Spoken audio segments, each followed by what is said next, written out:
You ever hear a sound that crawls into your mind and refuses to leave? That was me, that night, standing in my college laundry room at almost midnight, hoping to finish washing clothes and get out before my anxiety caught up with me. The place felt wrong the second I stepped inside.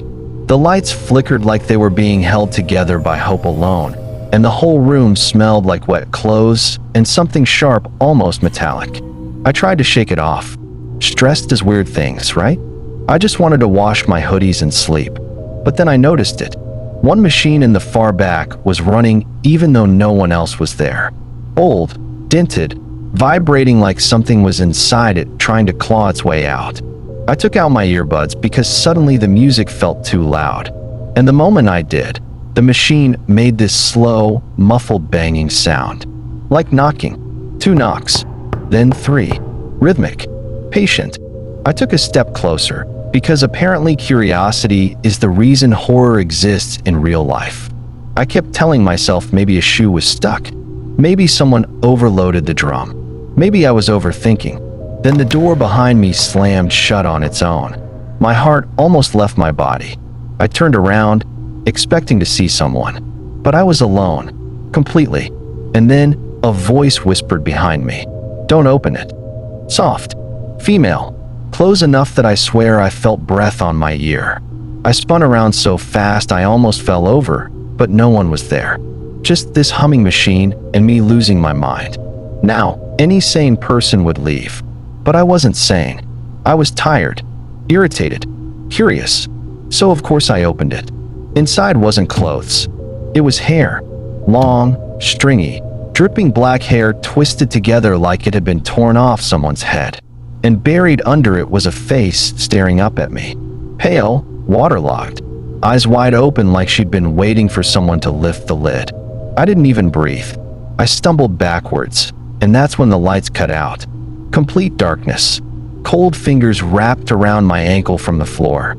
Sudden, icy, pulling hard enough that I hit the tiles.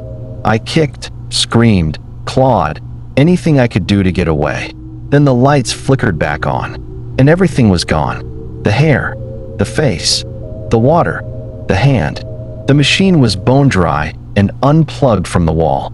Campus security insisted I imagined it. But 2 weeks later, a girl from my dorm went missing. Last seen heading to the basement with a laundry basket. And sometimes, even now, I still hear knocking when I pass by a washing machine. There are some people you meet in college who feel off, not in a loud way. More like your instincts just tug at your sleeve and whisper, "Something's wrong here." That was my roommate, Ethan. He moved into my dorm halfway through the semester after his previous roommate requested a transfer. I didn't think much of it. People clash all the time, right? But from the moment he walked in, my room felt different. Colder, like the air got heavier. He barely spoke. Barely blinked. And at night, he wouldn't sleep. He'd sit on his bed with his back against the wall, staring at the door like he was waiting for someone to come in. After the first week, strange things started happening. My alarm kept resetting itself to random times. My shoes would be moved into neat pairs in the middle of the night, even though I'm not that organized. And every morning, Ethan's bed was untouched. Perfectly made. Hospital-tight corners. But the thing that bothered me most was his journal. This small black notebook he guarded like it was alive. Anytime I walked near it, he'd snap his head up and watch me, too closely, like he was measuring the space between us. One evening, when he went to shower, I swear I heard whispering coming from inside the journal. Soft, hissing, like someone trapped inside was trying to talk through the paper. I told myself I was tired. College stress does weird things to people. But then came the night I found him standing beside my bed. I pretended to be asleep because opening my eyes felt like the worst idea I could possibly have. I could hear his breath, slow and steady. But the problem was, another breath echoed under it, like someone else was breathing with him. Then he whispered, almost gently, "He's close." My heart dropped so fast I could feel it in my stomach. Who was he talking about? Why was he standing over me in the dark? I cracked my eyes slightly, just enough to see his silhouette. And that's when I noticed. He wasn't alone. Behind him, the shadows on the wall didn't match his body. There were too many arms, too many outlines. Something tall and thin stood behind him, its shape bending in ways a human body can't.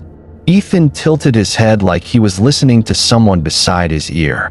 Then he nodded. He lifted the journal in his hand and opened it. A wind rushed through the room, even though the windows were closed. The pages flipped violently, and the whispering grew louder, clearer. It sounded like 100 voices speaking at once. I shot up and shoved him hard. The journal fell. The whispers stopped instantly, like someone pressed mute. Ethan didn't get angry. He just stared at me with this blank, almost disappointed look. "You shouldn't have interrupted," he said. His voice sounded layered, like more than one person was speaking through him. I ran to the hallway and pounded on doors until someone let me in. When campus security finally checked the room, Ethan was sitting calmly on his bed like nothing happened. And the journal? Gone. He got moved to another building the next day. No explanation. No goodbye. And I didn't ask. A week later, someone slipped a folded piece of paper under my door. No name. No handwriting I recognized. Just 6 words. He wasn't changing. He was becoming. I slept with the lights on for the rest of the semester. If you were in my shoes, would you stay in that room another night? Drop your thoughts, like the video, and follow, because the next story I'm working on might be even worse.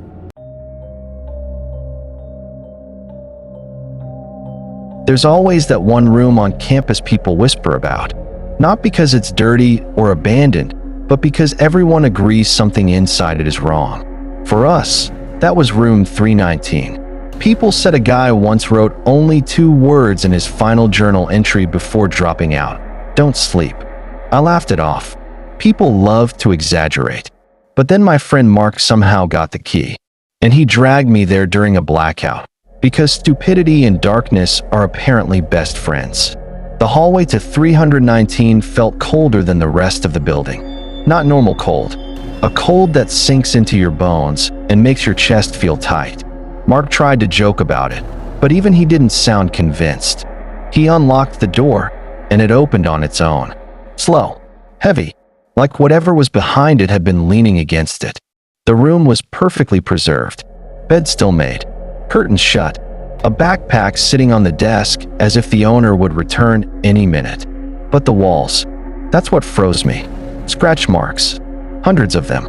Thin, messy, carved by desperate hands repeating the same words over and over. "Stay awake." Mark stared at it, trying so hard to laugh, but his voice kept cracking. When he turned around, he whispered, "Do you hear that?" I thought he was messing with me. Then I heard it. A faint whisper, threading through the walls like someone was speaking from inside the concrete. "Are you awake?" The lights shut off instantly. Pitch black. Something moved past me, felt like a person brushing against my arm. Mark gasped somewhere in the dark, his breathing sharp and fast. He kept whispering the same words from the walls. "Stay awake, stay awake." Then the bed creaked. Slow, heavy, like someone sat down on it. A breath brushed across my cheek, warm and close, and a voice whispered, "Lie down." Actual hands grabbed my shoulders and pushed me toward the mattress.